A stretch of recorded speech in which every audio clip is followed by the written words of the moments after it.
बहुत समय पहले की बात है। पुराने चाइना के उत्तर भाग में 3 साधु रहते थे। उनका नाम किसी को नहीं पता है क्योंकि उन्होंने अपने बारे में कुछ बताया ही नहीं। उन्होंने कभी किसी बात का जवाब नहीं दिया।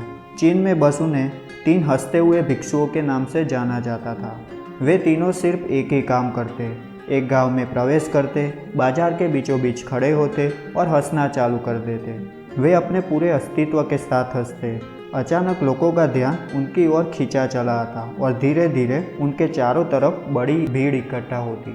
वे इतनी एकाग्रता, तल्लीनता और संपूर्णता के साथ हंसते कि उनकी हंसी देखकर सारा गांव हंसने लगता। जब वो पूरा गांव हंसी के समंदर में डूब जाता तो वे दूसरे गांव चले जाते।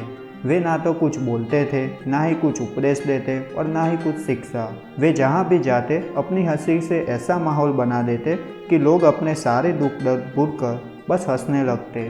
धीरे धीरे चाइना के लोग उन्हें बहुत प्यार करने लगे और वे पूरे चाइना में फेमस होते गए 3 लाफिंग मॉन्क के नाम से। चाइना के लोग उन्हें बहुत प्यार करते, उनका सम्मान करते।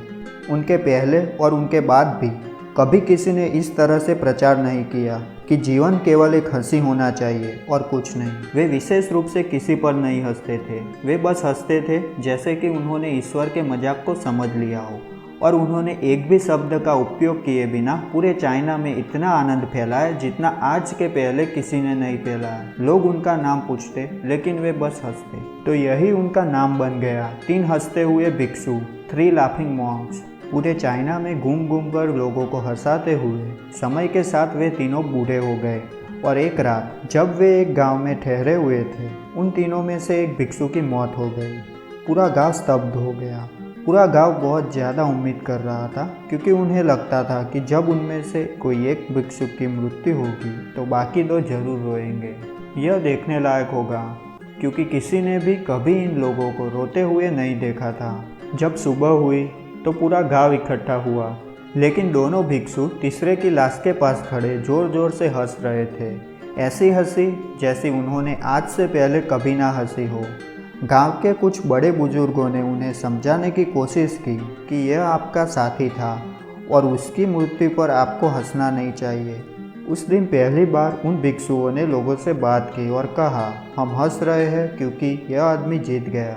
हम हमेशा सोचते थे कि पहले कौन मरेगा, लेकिन इस आदमी ने पहले मरकर हमें हरा दिया। हम अपनी हार और उसकी जीत पर हंस रहे हैं। इसके अलावा यह कई वर्षों तक हमारे साथ रहा। हम एक साथ हंसे, हमने एक दूसरे की उपस्थिति का आनंद लिया। उसे अंतिम विदा देने का इससे बेहतर तरीका और क्या हो सकता है। हम केवल हंस सकते हैं, लेकिन पूरा गांव उदास था। जब मृत भिक्षु के शरीर को अंतिम संस्कार के लिए चिता पर लेटाया गया तो सारे गांव वालों को एहसास हुआ कि ये 2 भिक्षु केवल मजाक नहीं कर रहे थे। वे तीसरा जो मृत था वह भी हंस रहा था। चीन में यह प्रथा थी कि जब एक इंसान की मृत्यु हो जाती थी तो उसके पुराने कपड़े उतार कर उसे नहला धुलाकर उसे नए कपड़े पहना दिए जाते थे। लेकिन मरने से पहले उस भिक्षु ने अपने साथियों से अपने कपड़े ना बदलने को कहा था। उसने कहा था, मुझे स्नान मत करवाना क्योंकि मैं कभी अशुद्ध हुआ ही नहीं। मेरे जीवन में इतनी हंसी आई कि कोई अशुद्धता जमा ही नहीं हो सकती। मैंने कोई धूल जमा नहीं की है। हंसी हमेशा ताज़ा होती है, इसीलिए मुझे नहला कर मेरे कपड़े मत बदलना। जब उस तीसरे भिक्षु के शरीर पे आग लगाई गई तो गांव वालों को पता चला कि उस भिक्षु ने मरने से पहले अपने कपड़ों में कुछ पुराने चीनी पटाखे छिपा रखे थे, जो आग लगने के बाद फटकर आसमान में रंग बिरंगी कलरों में फैल गए। और यह देखकर एक बार पूरा गांव जोर जोर से हंसा। तो इस तरह से वह तीसरा मॉन्क मरने के बाद भी सारे गांव वालों को हंसा गया। और यह देखकर शेष दोनों भिक्षुओं ने कहा, चालाक आदमी, तुम मर चुके हो, लेकिन तुमने हमें एक बार फिर हरा दिया। तुम्हारे द्वारा गांव वालों के चेहरों पर पैदा की गई ये हंसी आखिरी हंसी थी।